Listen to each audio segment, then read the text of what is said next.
Hello students, welcome back to my EVS class for class 5th. As you all know, we were studying chapter 1 super senses and we have discussed many topics from this chapter, and today we will learn more topics from this chapter. Okay, so sharp ear. Our next topic, sharp ear. In class 4th you read that we cannot easily see words years. जैसा कि हमने class 4th में पढ़ा भी है कि जो birds के ईयर्स हैं वो हमें दिखाई नहीं देते, है ना, देख नहीं सकते हम उनके ईयर्स को. Their ears are small holes covered with feathers. उनके जो ईयर्स होते हैं वो स्मॉल होल्स जैसे होते हैं, वो फैदर से कवर होते हैं. So the name of 10 animals whose ears can be seen. हमें उन एनिमल्स के नेम लिखने हैं जिनके हमें ईयर्स दिखाई देते हैं, जिन्हें हम देख सकते हैं. तो आप बहुत सारे एनिमल्स हैं जिनके आप लिख सकते हो एनिमल्स के नेम, जैसे cow, dog, buffalo, elephant, rabbit, zebra, है ना, इस तरीके से. And the names of some animals whose ears are bigger than our ears. इसमें भी बहुत सारे एनिमल्स आ जाते हैं. एलिफेंट है, काउ है, बुफैलो है, रैबिट है. इनके ईयर्स हमारे ईयर्स से मोस्टली बड़े ही होते हैं. Okay, and other one is sounds and message. So our next topic is sounds and messages. जैसे as I taught you in my previous class, so मैंने आपको पहले भी बताया है कि जो सुपर सेंसेस होते हैं एनिमल्स के पास, वो इनको प्रोटेक्ट करते हैं, है ना कहीं इनकी हेल्प करते हैं. So sound send messages. Sound कैसे मैसेजेस को सेंड करता है, साउंड कैसे पता चलता है साउंड के थ्रू मैसेजेस का.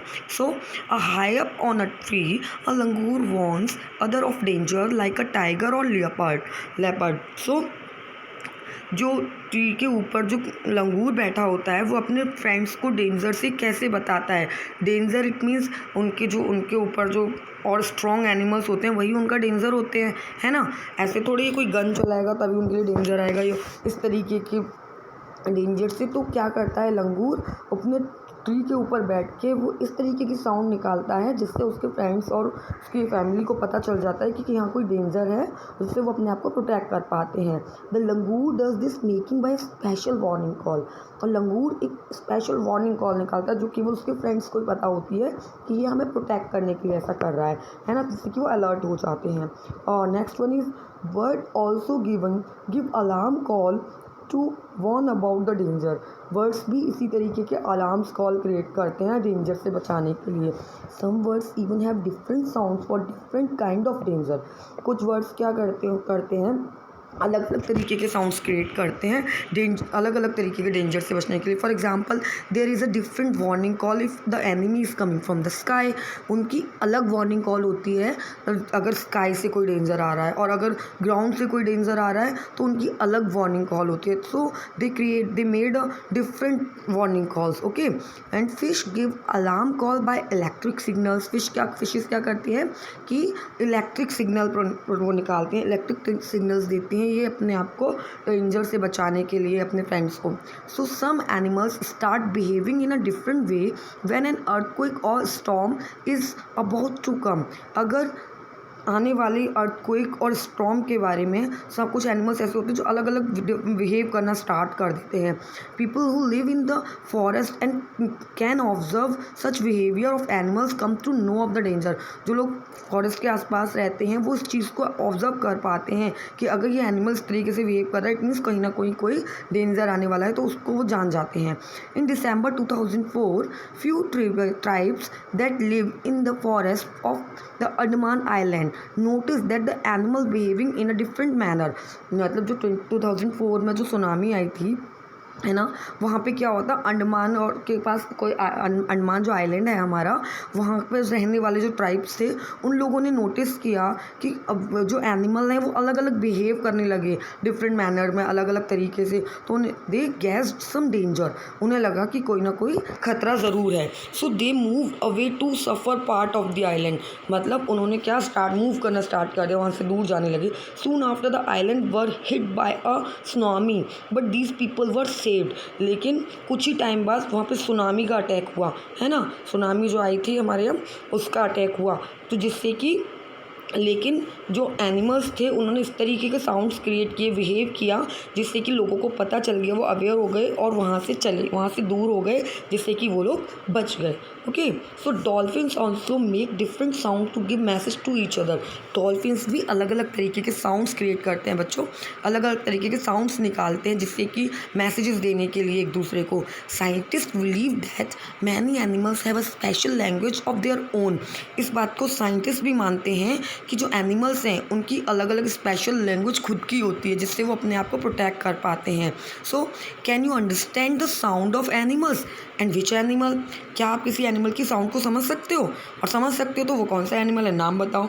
तो इसमें हमारा आंसर क्या होगा? Yes, we can understand the sounds of some animals like that cow, dog, है ना, कैट, पैरट। हम इनकी एनिमल्स की साउंड्स को समझ सकते हैं ना। कैट की समझ में ना आए फिर भी, लेकिन पैरट और काउ इन लोगों की तो हमें समझ में, जो मोस्टली हमारे जो पैट्स होते हैं, जो एनिमल्स, उनकी साउंड्स हमें इजीली समझ में भी आ जाती है ना। Do some animals understand your language? Which ones? आप चाहो तो अब ये कह रहे हैं क्या कुछ एनिमल्स ऐसे भी हैं जो आपकी लैंग्वेज को समझते हैं, और हैं तो वो कौन से हैं? तो इसमें उन्होंने बताना है। तो हाँ, यस, हैं कुछ एनिमल्स जो हमारी लैंग्वेज को समझते हैं। एक्चुअली डॉग भी समझता है, काऊ भी समझती है, पैरट भी समझते हैं, वही सेम हियर। ओके, सो अब यहाँ पे क्या दिया है? से with sounds. Okay, just like bird and dolphins you can also make your own language of sounds for giving messages. जैसे कि डॉल्फिन और बर्ड्स हैं, हम देखते हैं, हम उनकी तरह हम भी इस तरीके की लैंग्वेजेस और साउंड्स अपने मैसेजेस का यूज़ कर सकते हैं। लेकिन remember you have to talk your friends with only sound and no words. लेकिन याद रखना कि केवल वो साउंड निकलनी चाहिए, उसमें वर्ड्स का यूज़ नहीं होगा। How and when you will need to give an alarm call. For example when the teacher is coming to the classroom. कैसे करते हैं ना, जब टीचर क्लासरूम में आने वाला हो और बहुत ज़्यादा शोर हो रहा हो, मान लो किसी एक फ्रेंड ने भी देख लिया हमारे ना, वो आके इस तरीके की साउंड क्रिएट करेगा या कुछ इस तरीके से करेगा, या डस्टर को उस पर डेस्क पे वो मारेगा धम धम, जिससे कि हमें पता चल जाता है और हम लोग अलर्ट हो जाते हैं। ऐसा होता है ना। सो कहीं ना कहीं साउंड्स का इफेक्ट हमें भी होता है। स्लीपिंग, वेकिंग, सोना और जागना, किस तरीके से लोग जागते हैं। Some animals go into a long deep sleep in certain seasons, they are not seen for many months. कुछ एनिमल्स ऐसे होते हैं कि कुछ सीजन्स ऐसे होते हैं, मान लो समर है या विंटर है, जो भी है, उसमें काफ़ी टाइम के लिए, लॉन्ग टाइम के लिए लोग सोने के लिए चले जाते हैं, है ना। और क्या कहते हैं, हमें काफ़ी महीनों तक दिखाई भी नहीं देते हैं। Have you notice that during the cold season you can not see any lizard in the house? हमने कभी नोटिस किया है, आपने इस चीज़ को देखा है कि कभी लिजर्ड हमें दिखाई नहीं देती? Where do you think they have gone? क्या लगता है कहाँ चली जाती है? तो वही है, उसका यही है कि जो लिजर्ड होती है वो सर्दी से बचने के लिए विंटर में छिप जाती है, सो जाती है कहीं दूर जाके अपने होल में या कहीं भी, है ना, और फिर वो हमें दिखाई नहीं देती। अब यहाँ हम बात करते हैं स्लॉथ की। Sloth, it looks like a bear but is not. ये दिखता तो बियर जैसा है लेकिन ये है नहीं। इट इज़ अ स्लॉथ, ये स्लॉथ है। It spends almost 17 hours a day sleeping while hanging upside down on a tree branch. मतलब क्या ये कहते हैं, ये कह रहा है कि जो स्लॉथ है वो 24 आवर्स में से 17 आवर्स सोता है, और वो भी किस पे? पेड़ की डाली पे, ट्री ब्रांच पे लटक के सोता है। The sloth eats the leaves of same tree on which it lives. Sloth उसी ट्री की लीव्स को खाता है जिस पर वो सोता है। It hardly needs anything else. इसे इसके अलावा मुश्किल से किसी और चीज़ की ज़रूरत पड़ती है, नहीं पड़ती। When it has eaten enough leaves from that tree it moves to the nearby tree. ये क्या करता है, इतना तो लेजी होता है कि इतनी दूर जाने की ज़रूरत नहीं है, उसको वहीं आसपास अपना दूसरा ट्री ढूंढ के उस पर मूव कर जाता है ना। और क्या कहते हैं, जब उस ट्री की ज़्यादा से ज़्यादा लीव्स को ख़त्म कर देगा तो कहीं तो जाएगा अपने खाने के लिए, तो ये उसी पास का ट्री ढूंढ के उसके ऊपर आराम से अपना टाइम स्पेंड करता है। Sloth live for about 40 years and in that time they move around only 8 trees. ये 40 ईयर्स तक तो ज़िंदा रहता है, और उसके बाद भी अपने 14 ईयर्स के टाइम 40 ईयर्स के टाइम पीरियड में ये केवल 8 ट्रीज़ पे ही क्लाइंब करता है, 8 ट्रीज़ पे ही मूव करता है। Once a week it comes down from the tree to relieve itself. यानी कि सिर्फ हफ्ते में एक बार ही ये सूसू या पॉटी करने के लिए नीचे आता है, अपने आप को रिलीव करने के लिए, है ना। उसके अलावा ये पेड़ पे ही लटका रहता है। अब यहाँ पे स्लॉथ का टाइम पीरियड दिया हुआ है, वॉच दी हुई है इस तरीके से 24 आवर्स, 6 आवर्स, आवर्स, 18 आवर्स, है ना। अब 18 आवर्स तो ये सो ही रहा है, सिर्फ केवल 6 आवर्स इसका वेकअप टाइम रहता है। और लिजर्ड का, how will you show the clock for a house lizard in winters. House तो विंटर्स में क्या करती है, विंटर्स में मोस्टली ये सोती रहती है, तो ये पूरे टाइम हमें दिखाई नहीं देती है 24 आवर्स में। अब given here is the sleeping time of some animals, right below each picture for how many hours a day that animal sleep. यहाँ पे टाइम दिया हुआ है, और जैसा कि मैंने आपको बताया 24 आवर्स लास्ट में भी दिया हुआ है क्लॉक में। इसमें अब आप लोग खुद से गैस करेंगे, आप इस एक्सरसाइज को आप खुद से करेंगे। ओके, डू इट योरसेल्फ, आप खुद से करेंगे। एंड मुझे लगता है कि आप लोगों को बहुत अच्छे से समझ में आया होगा, है ना। और मैं जितनी कोशिश कर रही हूँ, मुझे लग रहा है मेरे बच्चों को अच्छे से समझ में भी आ रहा होगा।